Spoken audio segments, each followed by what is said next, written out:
everyone. Thank you so much for joining us today for SoDA Series Live. This is a collaboration between Adobe and SoDA, the Society of Digital Agencies, where we bring you candid, in-depth discussions with design leaders from all around the world and invite you to be a part of these conversations. How great is that? So please take a moment to say hi in the chat. Let us know where you're joining from, what you hope to learn, all of it. We'll be fielding questions for our guests throughout the show, so feel free to pop a question in the chat pod as well. I'll be joining you there in just a moment. I'm Kristen Bell from the Strategic Development Team here at Adobe, and I'm super honored to have the opportunity to collaborate with SoDA and their member organizations. I'd like to give a shout out to Tom Beck, Executive Director of SoDA, who's usually my hosting partner and a partner in programming this amazing series. So he's unable to be here with us today. We'll be back for the next episode. So, hey, Tom, we miss you. For those who don't know SoDA, it's a global community of digital agency leaders, creative visionaries, and technology disruptors, all of whom help the world's most progressive brands imagine and create some of the most amazing digital experiences out there today. Adobe is a proud founding sponsor and has been since SoDA's inception. And we're super happy to be able to extend some of the benefits of this partnership to each of you. So thanks so much for being here with us today. To get us started, I would love to bring on Talon Wadsworth, a partner in this series with us. Hey, Talon. Hi, Kristen. Great to see you. Great to see you.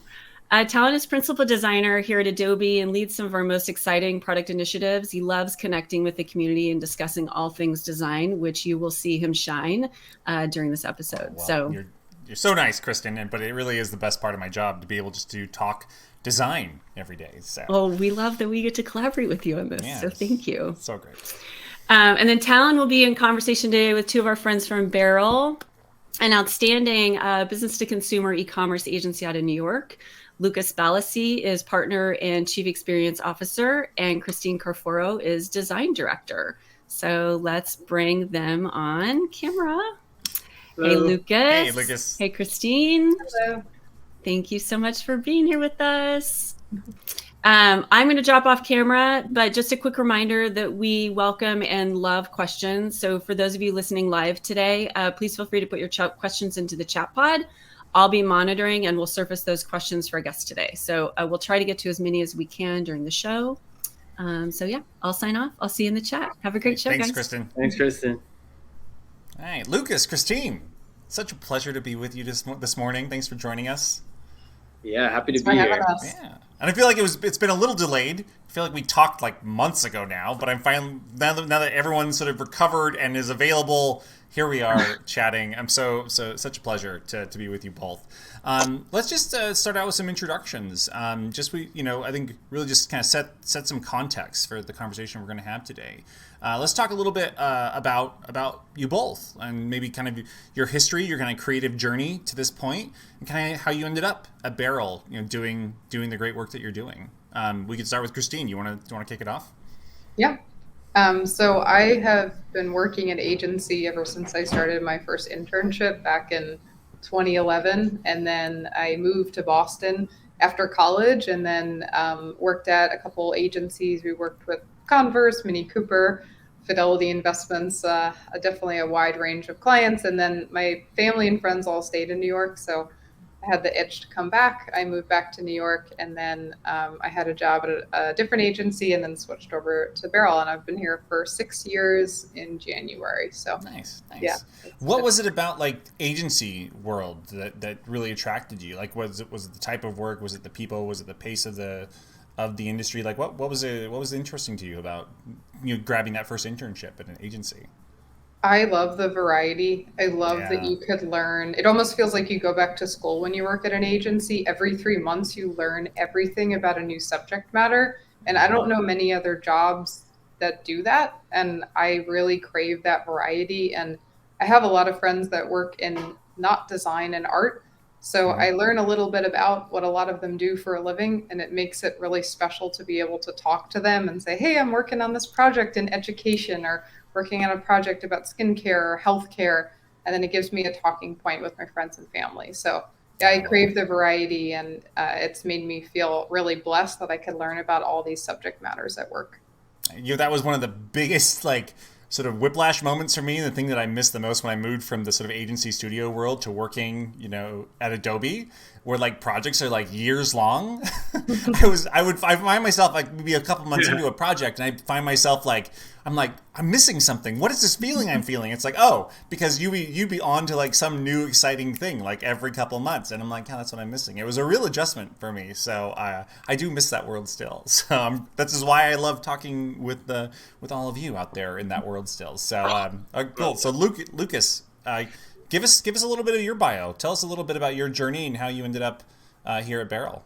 Yeah, sure. So I mean, going way back, just in terms of design, I was performing music around like age 13, 14, started doing that pretty seriously and spending lots of time on a pirated version of Photoshop, which feels very relevant right now.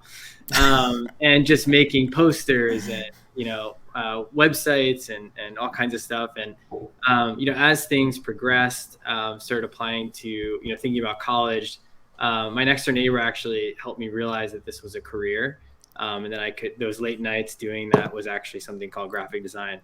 So I ended up applying to one school, the school that she went to, funny enough, Tyler School of Art, and focused on graphic and interactive design. I originally was thinking I would become an art teacher, actually. And so I was doing the teaching certification as well. Quickly fell in love with design and just continued to pursue that. Came out of school. I did a bunch of internships during school. But came out of school, went to New York, and worked in an interior design firm focused on really managing their graphic design as well as website, things like that. Yeah. But was really passionate about the interactive side. And so I applied to Barrel, and I was a freelance designer in the beginning, and have been here for 9.5 years. Oh, wow. Nice. Since then. And it's been an amazing journey. I spent a lot of time, building out the structure of the design team and how that could work across the entire team. But at this point, I'm a partner and chief experience officer here.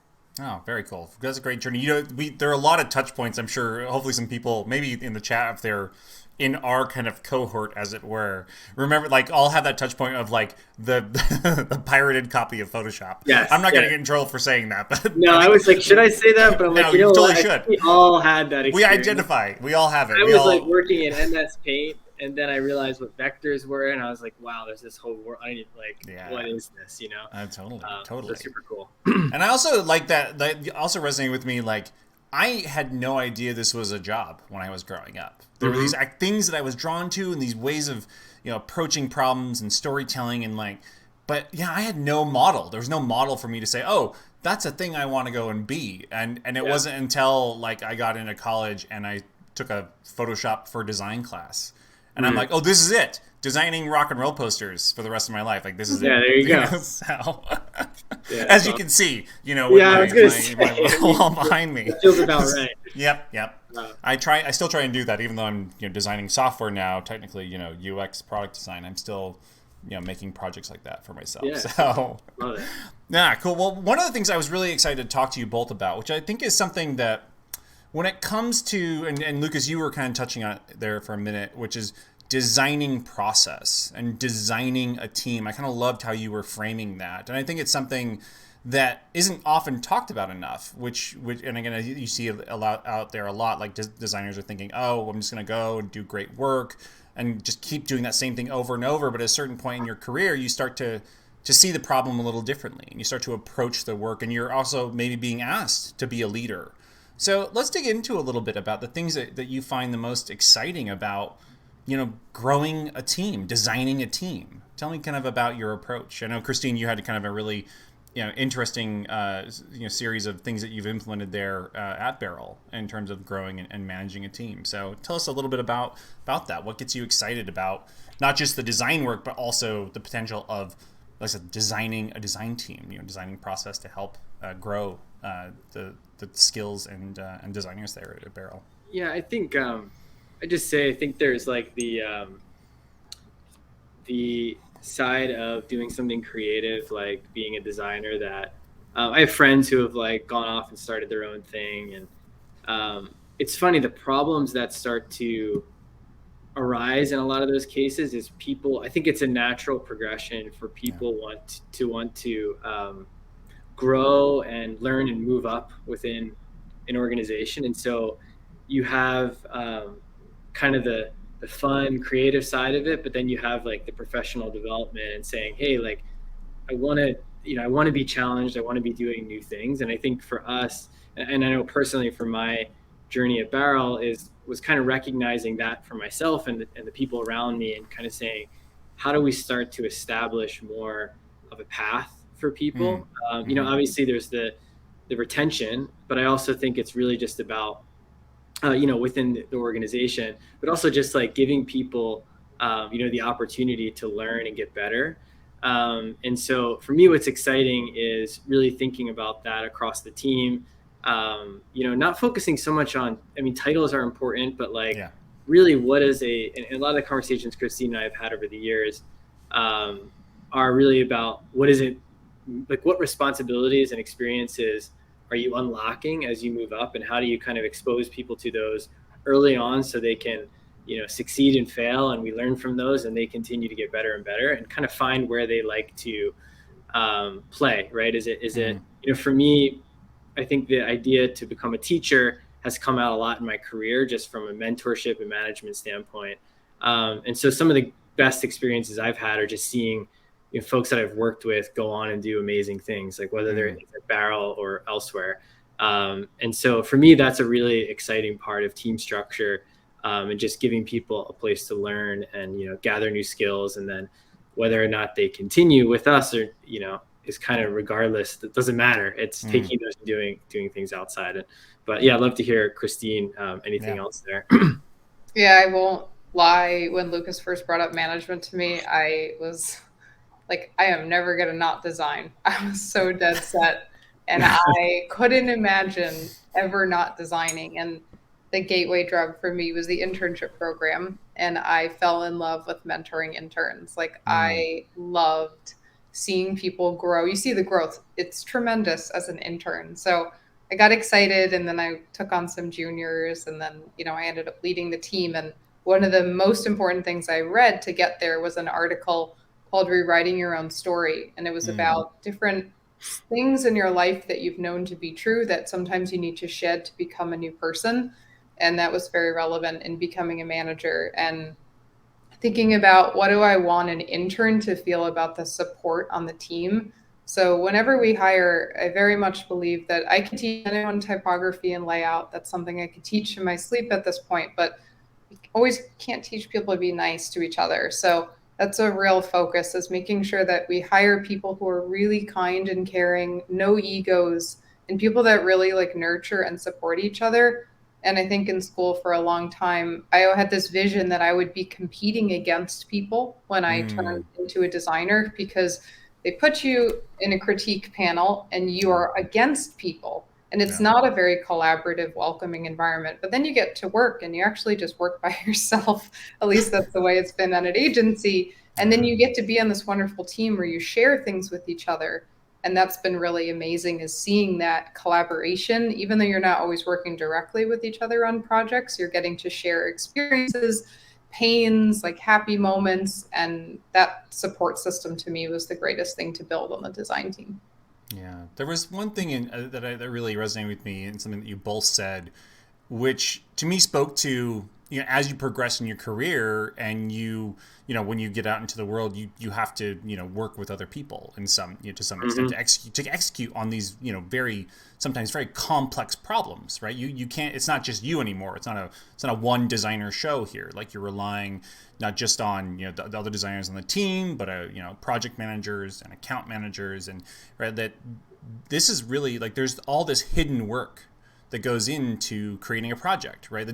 You can't see it there in that final product, but again, you start to see that and start to optimize around that, or to adapt yourself to that, or to find new ways to feel satisfaction in the thing that you're doing, because you find that executing on this project is going to take not just the pixels or the final printed thing. It's going to be all those moments that helped people get to that successful result. Yeah, definitely. It's interesting. I remember kind of that shock of entering an agency environment and being like, what are all these roles? Like, who are all these people? And, our team has changed quite a bit over the years, but there's still kind of those basic principles of what you need on a project team, like project management, the client relationship. So it's interesting. I've been engaged with my college quite a bit over the years, and a couple of years ago, probably now, attended like a critique with the MFA class, and they have started doing projects where there's like 5 or 6 students. They take on different roles for the one big project at the end of the year, and you have a project manager. And I thought that was super cool, because I think that is, to your point, like there's a lot of empathy you could get from an exercise like that, but I think that is a big piece of leaving college, is like, not only is your role a bit different, but then there's all these other people that are, super helpful, but understanding like what their responsibilities look like, and kind of what to expect there is huge. Yeah, definitely something in my practice, especially here at Adobe, because we work with these massive teams, right? Is that sometimes how do you like everybody wants to sort of give credit to the very visible thing, right? And so it's made me very mindful to be equitable in sharing the success of any given piece of work, that Right. that there are these roles that are being played, and they're as important and as significant as the final pixels that end up being shipped to the user, right? And so being much more mindful, I think, has helped our team try and again kind of spread that love around a bit, and really champion that it takes all of us to go and do this together, and it's not just the very visible person that then sort of reaps all the benefits of that.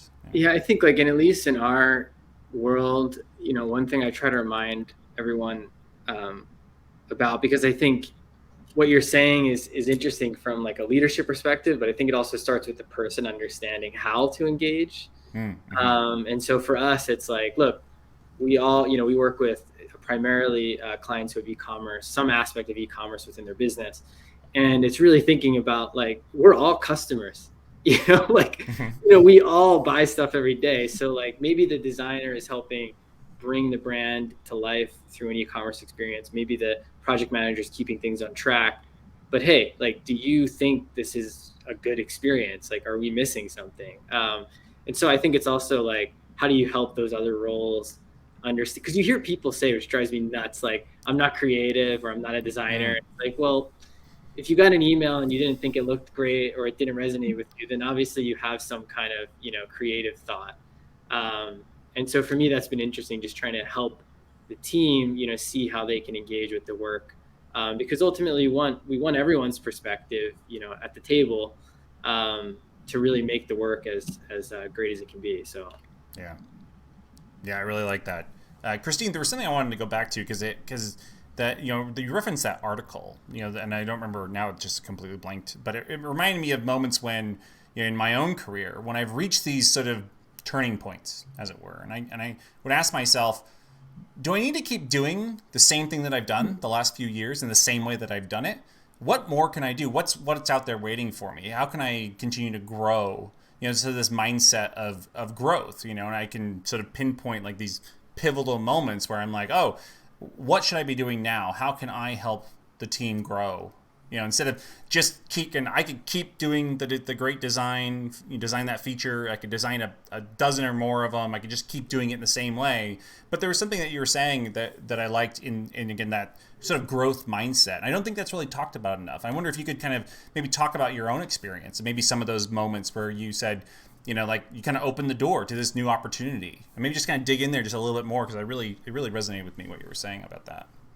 Yeah, there's a different level of control as a designer than you have in your role as a manager. And that was the biggest challenge that I struggled with as I moved into management, is kind of taking my hands off and being out of control, but then finding ways to supplement the process to make sure that you and that person are feeling really aligned and you're both supporting each other. So that's a lot of the work that we do, is aligning on a plan or a shared vision for something, whether that's, hey, here's how it's going to creatively look, like generally this type of vibe, or hey, if we have a check-in on Wednesday, that'll set us up for success on Friday. So that's just been something that I've thought about as I've had to transition. But then regarding growing the team, which has been really instrumental. We just had a brainstorm last week, and I asked the team, what do you want to learn next year? What's all the things that you're interested in? Yeah. And we had people bring in icebreaker topics, creative copywriting, typography, grids, like things that sometimes you would expect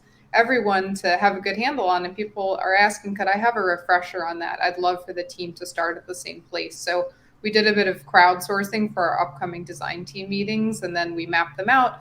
And the team also asked if they could own some of them. So having the team lead them and be a little bit more collaborative. So I definitely have agendas to encourage people to, get better in certain areas, but I also need the feedback from the team in order to help them grow as well. So it's been instrumental is listening to the feedback and making sure that whatever time we have to learn together, that there's some input from the team coming in there. And yeah, I mean, each year, every time I start in January, thinking, right, here's all the things we're going to learn. By November, we have a completely different focus, and we just have to be flexible and pivot.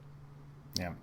Yeah, definitely. And I love what your focus, I think, as you turned, more towards, helping others succeed, helping others grow their skills.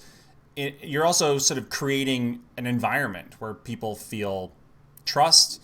They feel like they can fail a little bit more than they could before. I think sometimes, especially as you're mentioning, Christine, design can feel like a very competitive field. And so it can feel like you're just sort of expected to know exactly what you should do at all times, and that you should just be able to deliver on demand. And if you're not doing that, then you feel like you've failed in some way. And so, I really like in fact, I'm going to pull that back into my own team. Some of that. What are we, I love that. What are we going to learn in the next year?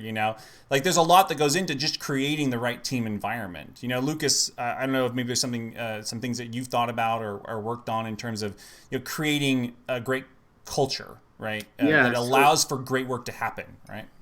Yeah, I mean, it's something that I think is important to think about always. Like, there's no end. And I think, sometimes over the years have been caught in that trap of like, you think you create something and you launch it and then like move on to the next thing, but it's like that thing is probably going to change again and you should just be ready. Yeah. And so, what Christine's referring to there is we've tried to create more rituals across not only, and a lot of it comes from things that we've experimented with the design team, just one of our bigger teams over the years, where you can try and experiment with a lot of different things, but like creating a ritual around debriefing, for instance. So every team debriefs every quarter. We take those findings and they kind of make their way up to leadership to kind of inform what are some of the themes as an agency we should really be focusing on, as a full group. What are the processes that need to evolve, and what are a few things, and then also being realistic of, hey, like not everything is going to change in 3 months. So what are a couple different things that we should be focused on? I think, to make those things successful and those collaborations, a cool ritual that's really came out of the pandemic.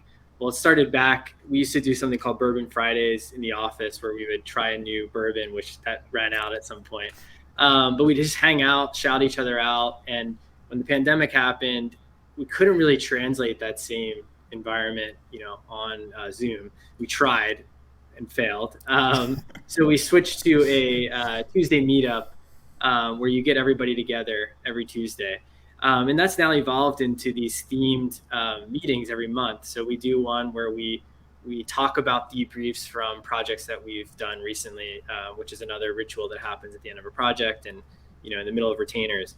We do something called 3-2-1 growth, which is actually I'll say fictionalized, but based on real stories, interaction or situation between clients and team members, or team members and team members. And we do breakout sessions to talk through how we would manage that situation. So it could be Talon is feeling like, the account manager isn't, communicating enough with the client. And so he wants to give feedback. What do we do about that? So we do that. We do an icebreaker activity. So the point I'm getting at is like, what kind of ways I like to think of things as practice, any kind of sport, music, everything requires practice. And I think when you take that concept and apply it within a team, it's like, what are the things that we need to be practicing always to get better at? And sometimes that's literally just, what a situation might be and how to manage it, debriefing on projects. So that's kind of that culture that we try to create, and really helping people think about, what does the future look like? What can we learn from now? No failures. It's just things sometimes are setbacks. How do we move those into lessons for the future? Yeah. I wanted to add on to that because one thing that we have a daily, I think I saw there was a question about, do we do a scrum meeting? But we have a daily stand up on the design team, and it used to just be, hey, what are you doing every day? Which got a little bit boring after a while. So we actually turned Friday into a reflection where everyone brings a high and the low of the week, talks through what they went through during that experience. It has uncovered so much that maybe we didn't know people were really struggling with certain topics, and it allows us to plan better for the upcoming week, which has been really positive. So that sense of not waiting for the debrief for like 3 months when the project's over, or 10 months, but just having small iterative ones is also really helpful to make sure that we're catching those small pain points that someone might have. Because even something that's a little uncomfortable, you're going to put it in the back of your mind and you're going to forget it by the time you show up to that debrief later on. But to have someone surface that, oh, that client feedback, was a little challenging for me to work through, or, having a delay here was really hard on another project. That stuff matters just as much as the bigger debriefs as well. Yeah. I love that, because I think there is an assumption that like we can just like sit down and just like knock this out all the time in the same way, right? And it's like, well, no, there are ups and downs, and actually like this is really hard, and we've gone through a lot in the last few years. So I like this sort of like ongoing sort of check-in and recognition that like, hey, we're all people, and we need to create an environment where we can all do our best work. I think that's really inspiring to me. So really nice. Actually, there's a couple of questions that are flowing in. I thought one of them, I think, Christine, you just answered, which was from Anthony Tack. Are you guys using Scrum meetings? So I think you just kind of answered that one. Like, well, because I've had that same feeling where we'd have these Scrum meetings and we would all get there every day, and they would just get progressively more monotonous, and we would just be like, do we actually need these? And so I like how you sort of repurposed them and made them more deliberate. Like, we're going to be addressing this thing in this way, or maybe we can change that and adapt as needed. But yeah, there's that. Monday is our planning meeting. Tuesday and Thursday are our daily stand-ups. Wednesday, we actually start with a meditation. Lucas started this when he ran the department, and we do a 1-minute breathing exercise and we relax. And then we do an exercise called Creative Juice, where for 20 minutes, we'll either make something in Figma, like a type specimen poster, or we'll start with a circle and make little shapes from it, or we'll all bring something that inspired us for that week. And then Friday is our reflection. So that seems to break up the week in a way where people aren't just doing calendar regurgitation when they come to stand up, and they seem way more engaged and excited. And it helps us forecast from Monday to Friday the progress on tasks, and making sure that people feel good, especially because things change, as everyone knows on this call. Every single minute, every hour, there's so many changes in a day, and having a touch base every morning is super valuable for the team. Yeah. No, that's great. I'm sort of like taking notes. So I'm going to be sort of taking on some new responsibilities here after sort of doing something else. And so, yeah, I like that. I like all those ideas. I'm gonna steal a few. So, a couple other questions, because I wanted to also talk, about the work itself and kind of the work that you're doing. And one of the questions here from Devin Mayer, who's in Philadelphia. Shout out to Philly. What does discovery and client kickoff look like at Barrel, and who's involved in it? Like, what's the typical Barrel process when it comes to working with clients and kicking things off?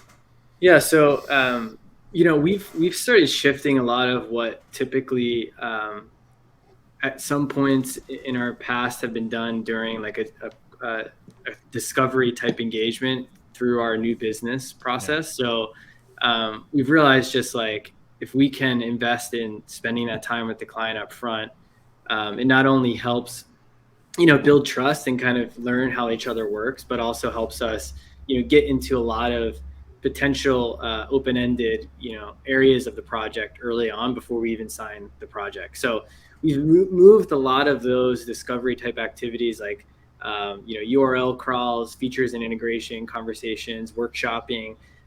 We've even done like almost kickoff style workshops with clients before we even sign a contract, and those have been really interesting ways, again, to kind of get close with the client and learn how they work. And in some ways we're like, if we help them better understand their needs and it's not with us, we're happy to have just added that value, through the conversation with the client. Yeah. When it comes to kickoff, that's something we're actually talking a lot about now because we've done it many, many different ways.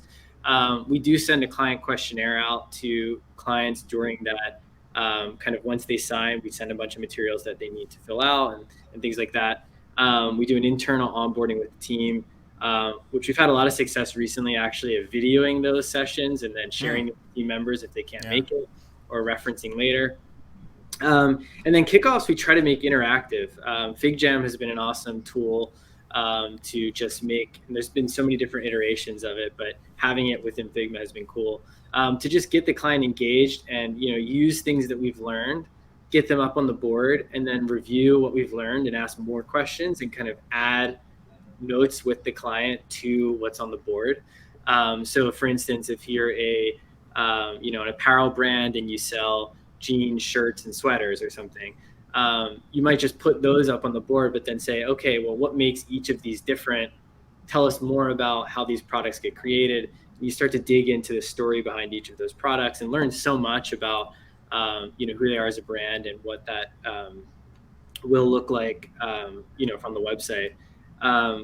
We've also talked about this brand immersion workshop, which we're hoping to do more of in person, as things become more safe and all that kind of stuff, where we can actually, if they could send it to us, but if we're able to do it in person, like look at the products together, experience them with the client, and really get a walkthrough in person and, make sure we leave with a full understanding of the brand and the product before we begin any other activities. Yeah. That all, I think, is really exciting and interesting to me because I think, again, it speaks to that that meta problem of like successfully designing anything really relies on trust, really relies on a shared perspective.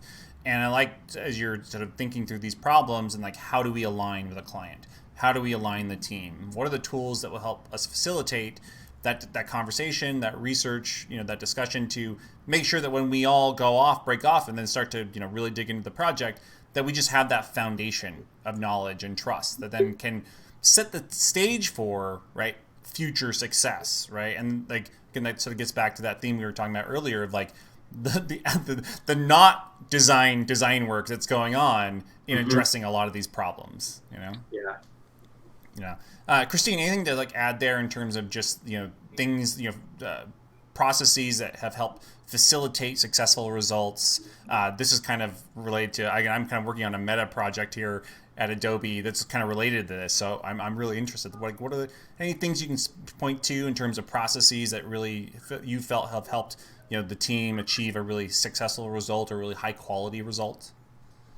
One of the things we do, Lucas mentioned, is a URL crawl, which is to understand the current site. And I think so often we're excited to break it and rebuild it, that there hasn't always been a focus on what exists and getting to know the content, the apps, features. And sometimes our clients don't even know that they have those on the site. Someone else put them on there, or maybe our clients are new. So I think that as much time needs to go into understanding what is there before you break it, to think about migration and how you map content and how you could consolidate content. So that to me is one of the most important process points, is knowing what you're breaking and knowing like what is worth breaking, because sometimes things are working well and you don't need to reinvent the wheel just because, but really making sure that we have our key objectives and we're mapping design to that. We also have a creative alignment meeting where we bring in different creative samples. Sometimes it's websites, sometimes it's poster design, sometimes typography.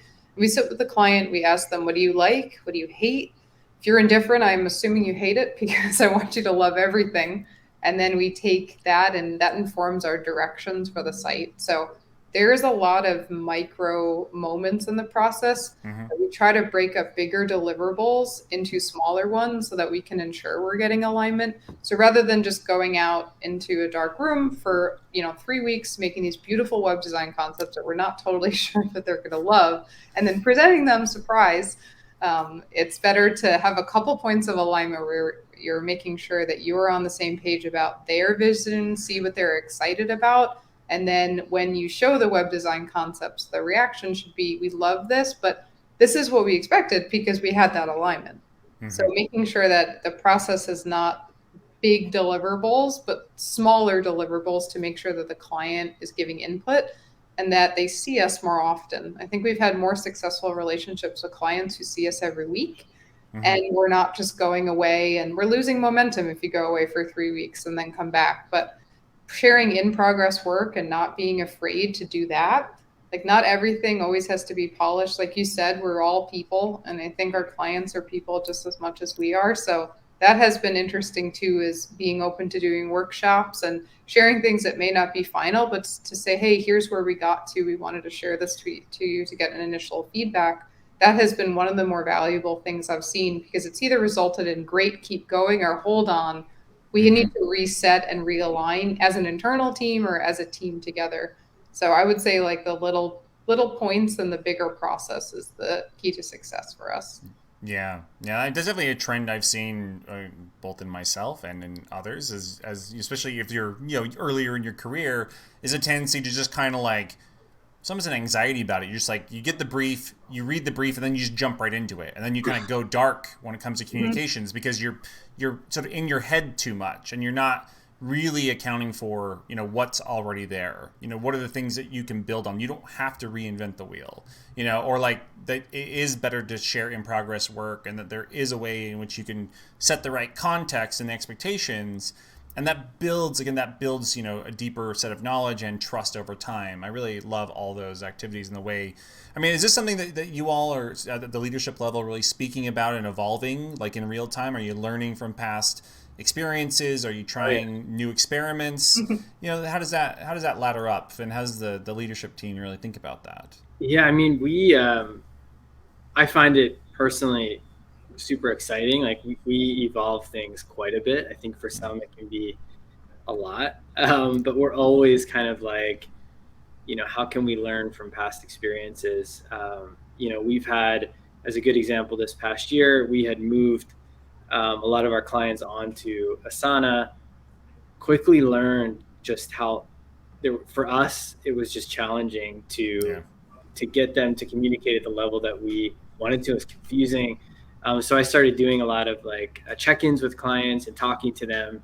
And we ended up shifting our whole process for working with clients pretty quickly. Obviously not just reactive and switching it, but also like, hey, how can we put a better process in place? And that's been awesome. That's just an example of kind of how we look at things, but we try to, for us, it's really about creating channels for feedback as much as we can.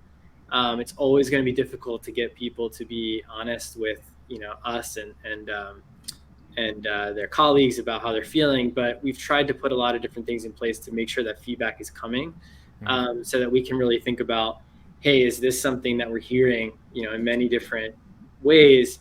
How can we evolve it? So, I mentioned the Tuesday meetup earlier. That was just literally like 30 minutes with everyone talking to each other. And now it's this like thing that happens, with different themes every month. And a lot of that has to do with the people that, with people giving us feedback and letting us know what was working, what wasn't working, and us saying, cool, how can we make this better? How can we evolve this so that, people feel excited to spend that time together? Because we think it's going to be a valuable use of their time. So how do we make them feel that way? So definitely changing quite a bit often, but trying to make sure it's not, it's informed and it's moving people in the same direction. Yeah. I really love that, having that kind of progressive growth mindset, the openness, right? Giving people agency, getting their feedback, and evolving the process to best suit the needs, right? Whether that's of the people or of the time that we happen to be going through, or the needs of the client. I think that's a really healthy thing to do in any practice, right? So that's really great.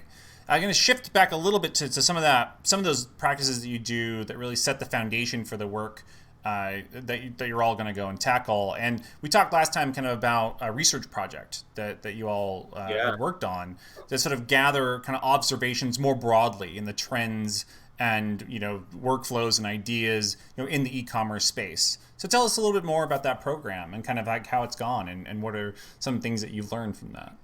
Yeah, I can give maybe the intro, and then Christine is actively involved in managing it. So I'd love Nice. Christine could talk more about like the daily kind of things that are happening. But just kind of from the origin perspective, I mentioned earlier how we're all customers, and recognizing that is important, and how when you shop, how do you make that an active experience where you're noticing what you're seeing and the interactions that you're having? So we created this thing called D2C patterns, where we're really giving the team an opportunity to, we have a budget and we say, go out and buy product and document those experiences, to share back with our team, and then also share with, the larger community, to kind of show what's happening in our space. And again, recognize the patterns of, emails and checkout experiences, that we might otherwise just kind of passively go through and not recognize. There's a great book called Naked Sales, and in it, the guy who wrote it talks about this guy who is trying to land Greyhound as a client. So he actually takes the bus ride, and then comes back as part of his pitch about what was working and what wasn't working. So I think it's a great little story to kind of think about D2C patterns, is like, actually going through that experience and learning, and then taking that into inform the work that we do. That's Yeah, great. I can add on that. It has been, so we've been doing it almost a year. We've bought from over 100 brands, written 180 articles, and it has been really cool learning as a customer. There's a lot of stuff that I think a lot of us don't want to buy for ourselves. It's too expensive. We don't really need it, but we're curious and we want it. And especially with some of these cool new D2C brands, I don't know that we always give ourselves permission to buy those things. So getting exposure to all these brands that I've seen and thought are cool, and then becoming a customer of, and seeing the patterns that they're using, whether that's unboxing, email. There's an app we learned about from a brand that is incredible called Omsum. They use an app called Tolstoy, and they record the founders giving a talk in the bottom corner, and it allows you to navigate the site a little bit easier. It's almost as if you're walking into a brick and mortar store. I never knew about that. I would probably never have, said, oh, I'm going to buy from that. I bought from that brand. The unboxing was to die for. It was wonderful. I encourage everyone to buy from them. And yeah, it's been a really wonderful learning experience, and seeing from the team the things they're learning and then bringing into projects. I cannot tell you how many times I hear, oh, on D2C patterns, I saw this cool feature, or, oh, I saw this cool reference. And it's allowed us to see parts of websites that we might not have looked at if we just saw it featured on a cool award site. But we're looking at the dashboard experience. We're getting post-purchase emails.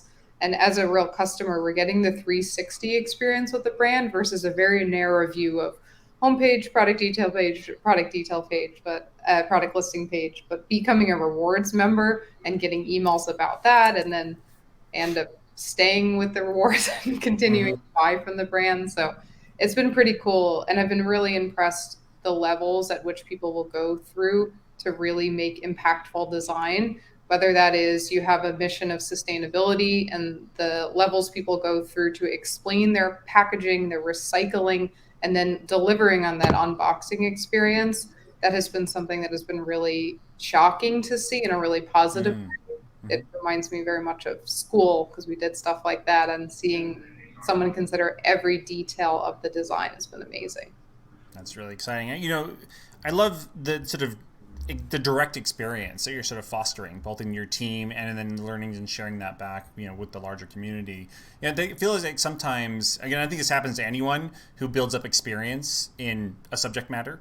We start to make assumptions, and we start to build up a little bit of an institutionalized bias, right? There's this experience I had very early in my time at Adobe, where I had a product manager and an engineering manager tell me that I was not the user. And of course that seemed crazy, right? Because I'm a designer and I'm working at the design tool company, and who knows Illustrator? If I'm not the user of Illustrator, like, who the hell is, right? So, and this is, but they were really challenging me that I was too much of an. They were really saying is I was an insider. I almost knew too much about the subject, right? So what blinders did I have on, right? Instead of making an assumption that someone was going to understand the product to the depth at which I do.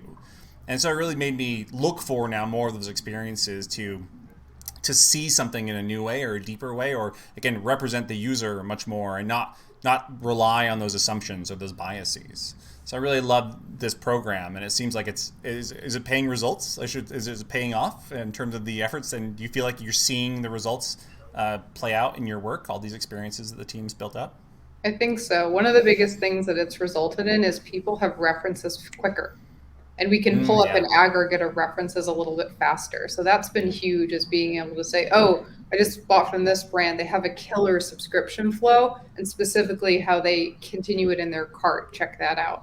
So I would say for features like that, it's been really amazing. And even just for overall creative systems, like seeing some of the brand systems that get rolled out on the web, seeing the different applications on social versus email. Something that we think about a lot is how does the brand show up on different channels? So that to me has been one of the biggest impacts, is the brand isn't always the same version of itself on the web that it is in email and social. And learning a little bit more about how brands approach their voice on those different channels has been really valuable when we think about deliverables on projects.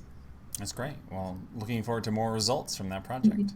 I'm really excited because we actually have a bunch of questions, some that have been waiting a bit we haven't gotten to yet. So I want to sort of take a moment here and maybe run through a few of those. And then I have always one final question I ask our guests here. So we'll get to that in a minute. So we had a question here. So Neil Tomlinson from Long Beach. Hopefully the weather's lovely in Long Beach today. So they talked about storytelling through design.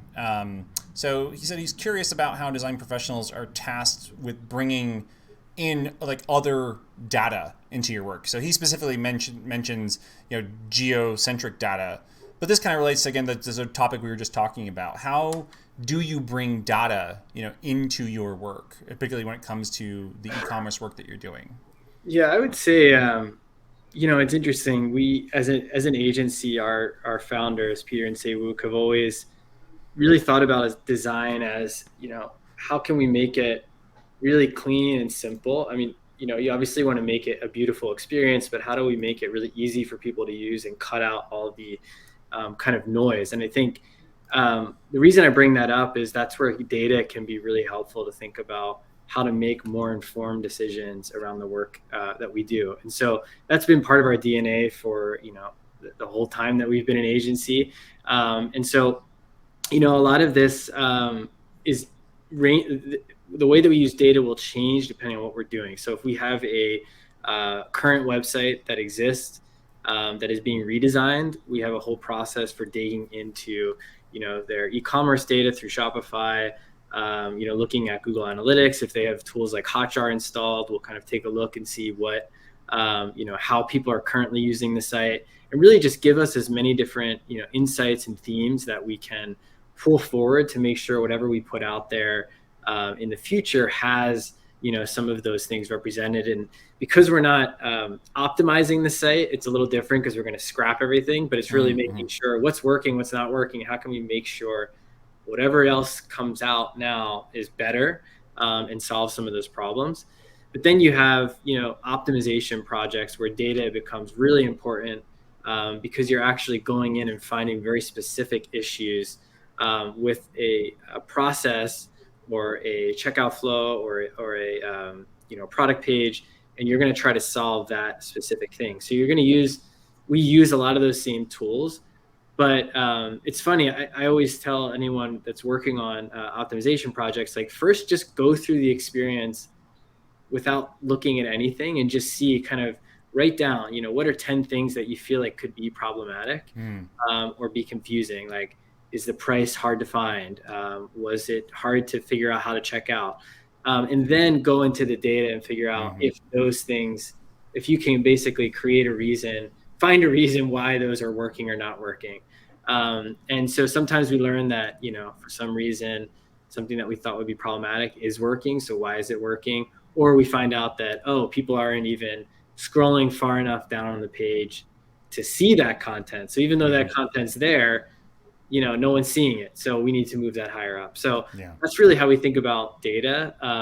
We try not to just rely purely on data, but then use it in an informed way to guide what decisions we're making.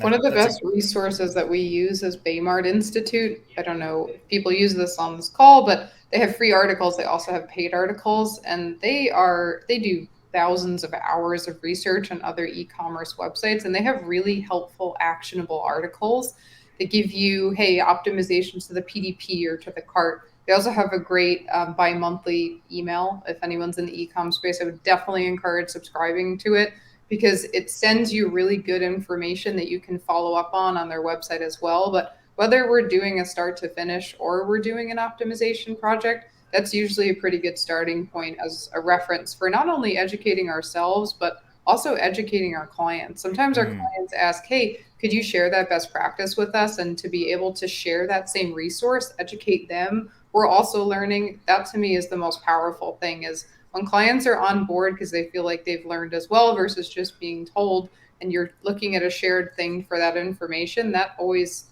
seems to do it on projects. So yeah, that's just been one of the most helpful, in addition to Microsoft Clarity, Google Analytics, Hotjar, and tools like that. I would say Baymart as well is really important for that UX design and getting designers to think more strategically through a web strategy or wireframes, or even as they move into their designs.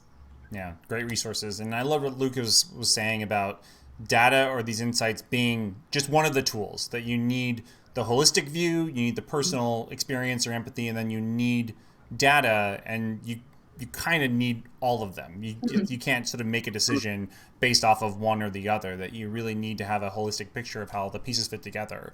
So I think that's a sort of great point. And so hopefully everyone finds great ways to fit in all those great tools into their workflows. So yeah. All right, we got one from Leela here, and I think we touched on this just a little bit, but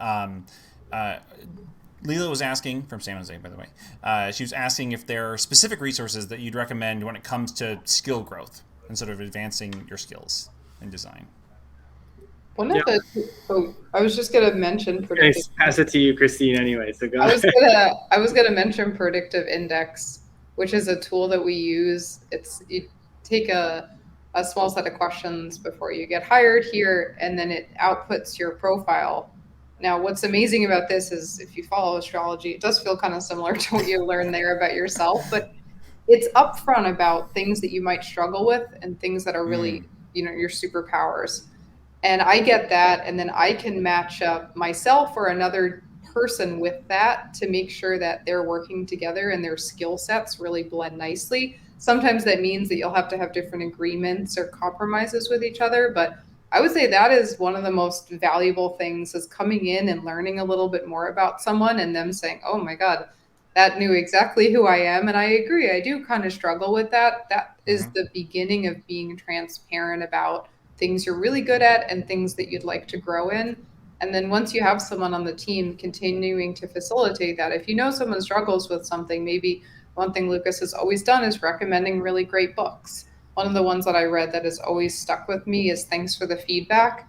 Really teaches you about your relationship with feedback, other people's relationship with feedback. And whenever anyone's struggling with feedback, that is usually one of the resources I share with them is, hey, just check this out, because it's going to teach you a little bit more about how you have known feedback to be and how you might rethink it in the future.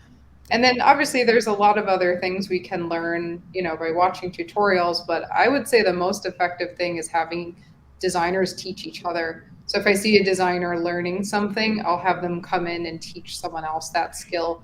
We've been working a lot in Figma on how to prototype better in Figma. So we're using less external tools, and that's been pretty cool, seeing people test out little apps and tutorials and then come in and teach each other. And then you see that coming out on another project, and then suddenly our prototyping is so much better. So I think that sharing is really critical, but it all starts with learning about ourselves and not being afraid to say, this is something I'm not great at and I want to get better at it. And a tool like Predictive Index has helped make that really easy and very objective. That's a great point. And I wholeheartedly agree with that. Self-assessment is where you have to be able to do that before you know exactly where to spend your time and energy in growing and knowing where you can get better or areas that you want to focus on. So I think it's a really great point, Christine. Yeah, I would just, I know we got to wrap up. No worries, yeah. Just to jump off of that point, I think asking for feedback, which is very hard to do, but asking for feedback, making it specific about what you're looking for, is great information to just have to figure out like, hey, I didn't know that I was perceived that way. Like, how can I work on that? And then, you know, for me, reading has been like single-handedly one of the most helpful. You know, it's funny, you realize like a lot of people don't read these days. So it's like, how do you take, I mean, even if you do it 15 minutes a day, like 15 minutes focus on a topic.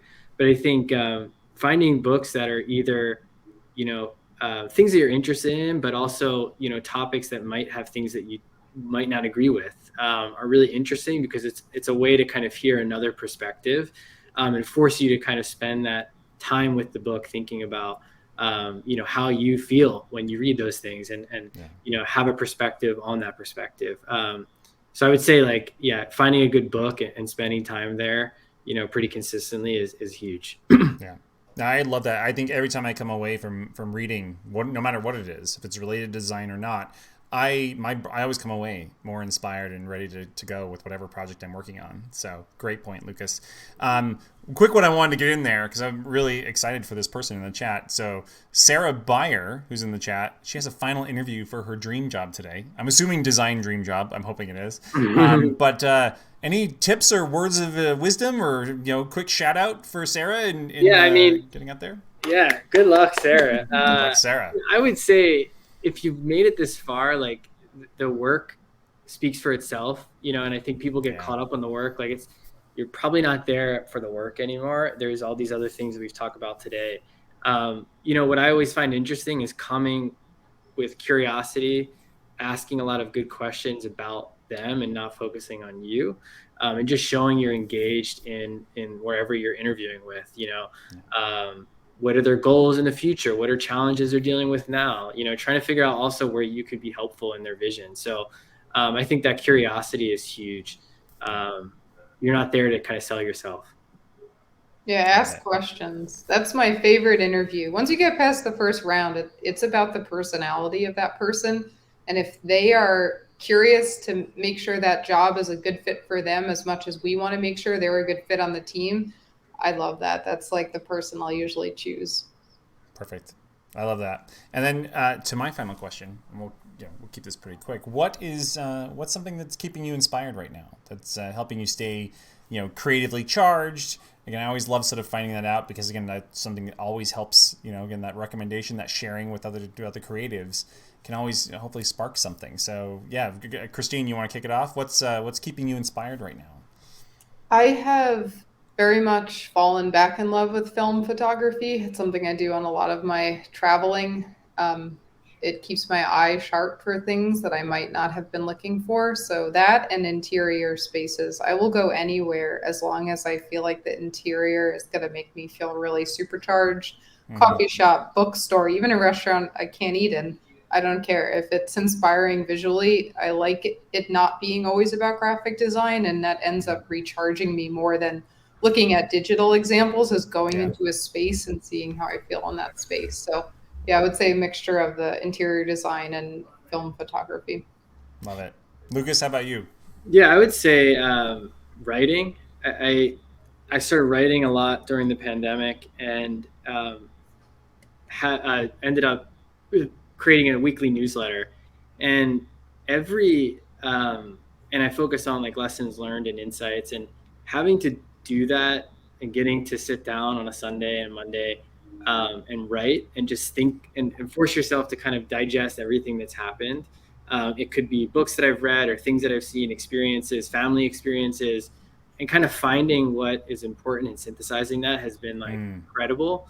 And then to be able to look back and say, oh, this is where that idea started, and reference some of that has been awesome. And for me, opening doors to talk to other people and hearing their similar experiences has been super inspiring. They might read something and say, hey, I saw you posted about moving back to your hometown. This actually happened recently.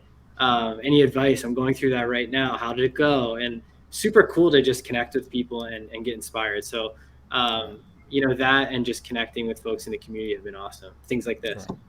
Well, I am definitely going to take a page out of both your books from both of those suggestions. So thank you so much. And we're going to wrap up here and bring Kristen back. I just wanted to say thank you so much for your time and for all your thoughts. And really, again, it was just so wonderful to be able to speak with you both today. Yeah, thanks for having us. It was a pleasure.